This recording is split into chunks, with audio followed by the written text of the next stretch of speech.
Hey guys, welcome back to my channel. I'm Rachel, a homeschool mom of 4, and today I'm going to give you 5 tips to maximize your time in your homeschool day.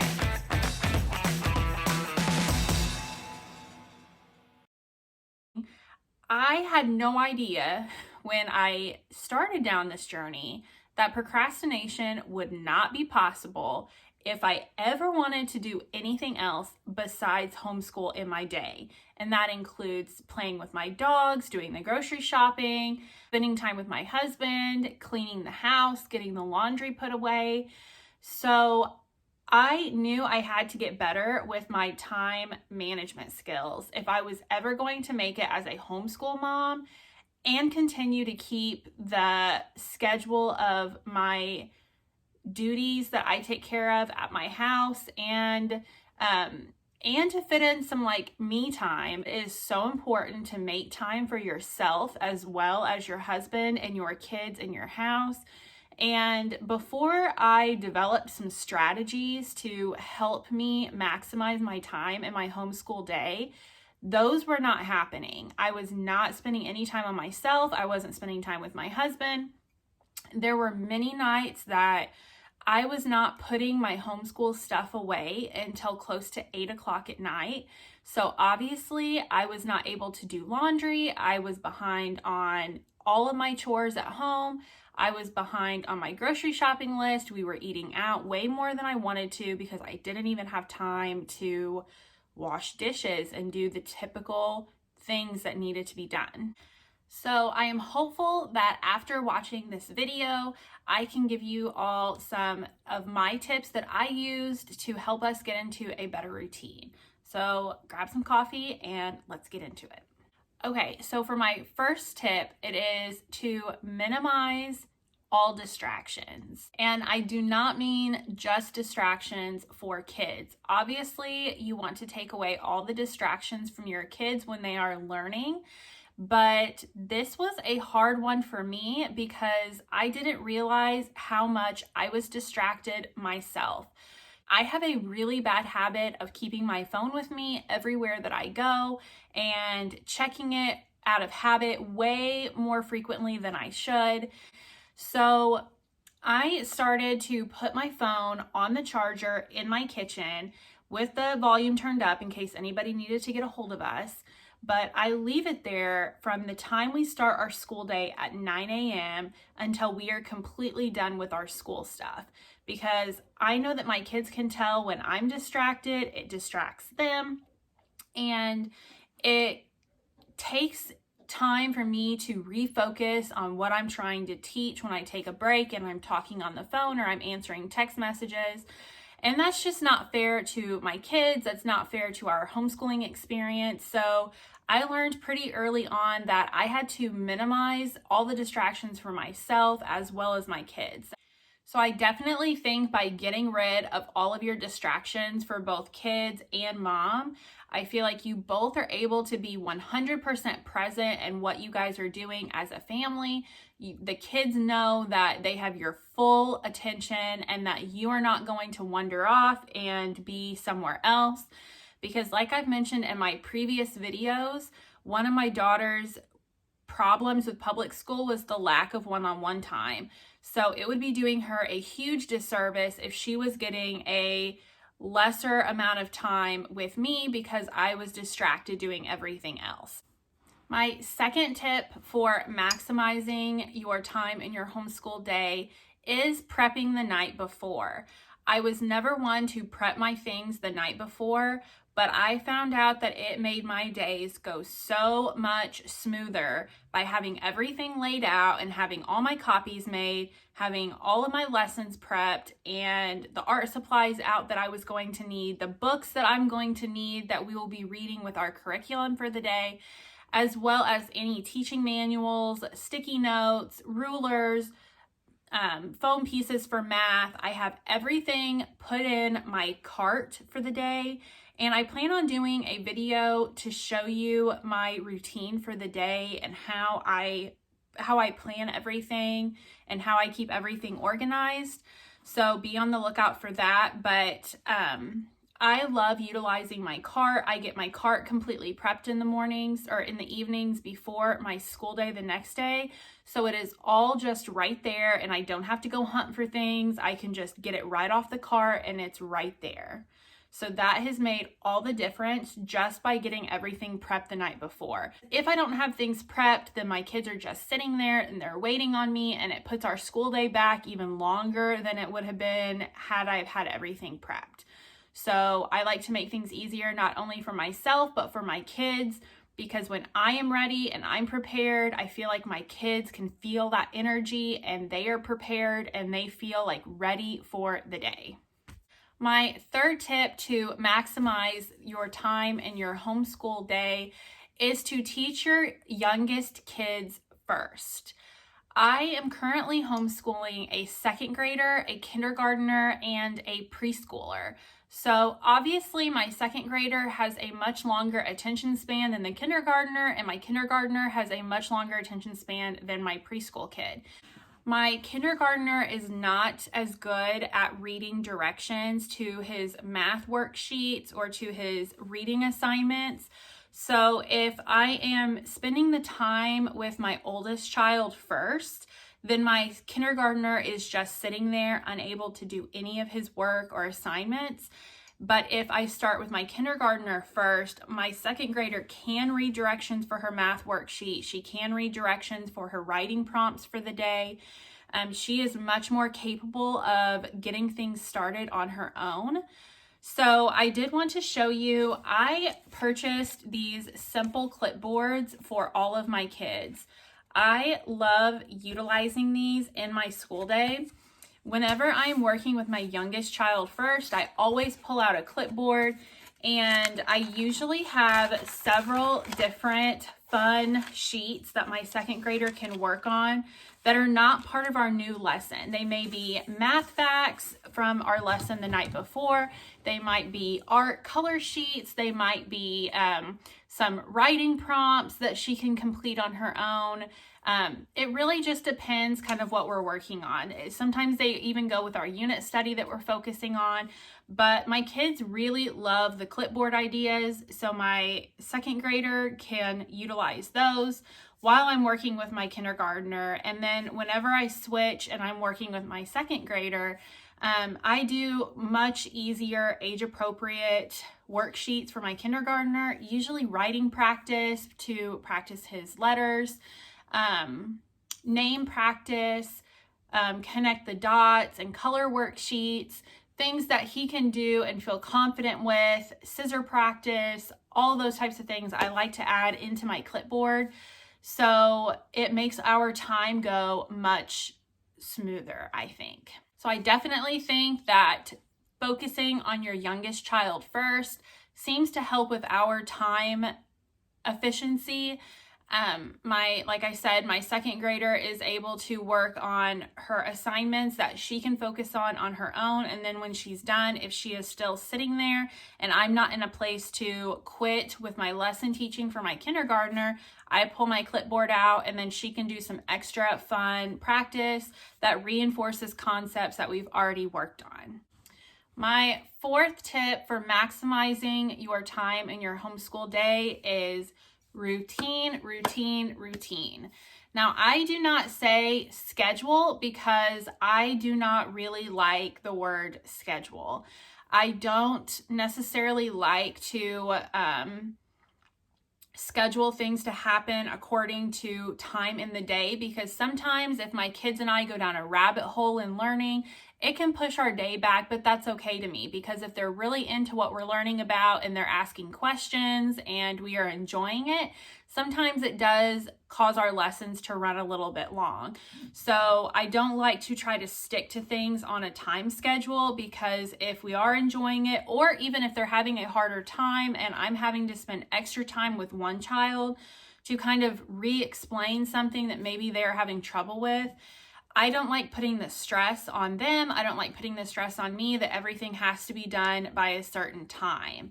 We do start school at 9 o'clock. We take a break at 12 o'clock for lunch, and then we have a typical end point in our day.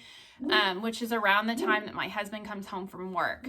So sometimes we will be done quicker. Sometimes it takes us up until that point when my husband comes home. It just kind of depends what our lessons are going to be for that day. When we started our homeschool journey, I did not have a well-established routine. I wasn't really sure how things would work. I wasn't sure which time of the day I was really going to love doing certain things. And I wasn't sure how to work in my cleaning and everything else. So our routine was all over the place.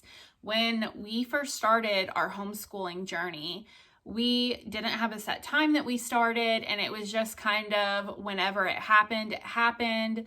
And I found that to be a little difficult to get things done that we needed to get done, as well as things that we wanted to get done for fun, art projects, science experiments, movies that went along with what we are learning about.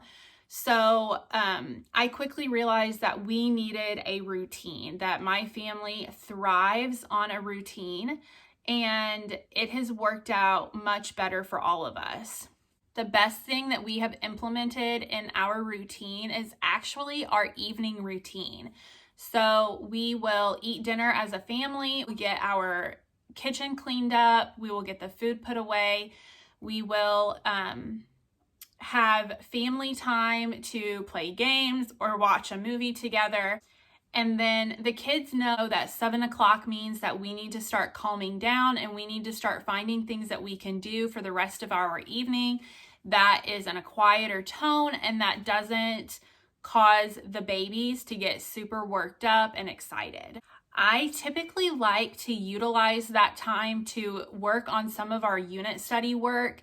They typically do not look at it as homeschool time.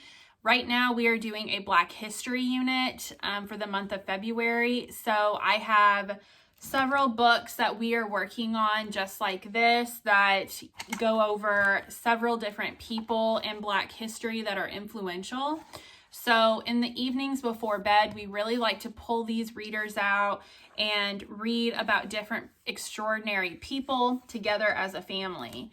So we are learning. It is mixed in with our unit study, but we are also spending time together as a family and doing something that is quiet. So sometimes during quiet time, that will be time that we will watch Magic School Bus episodes if it goes along with what we are learning in science, or any type of movie that goes along with our unit study for the month.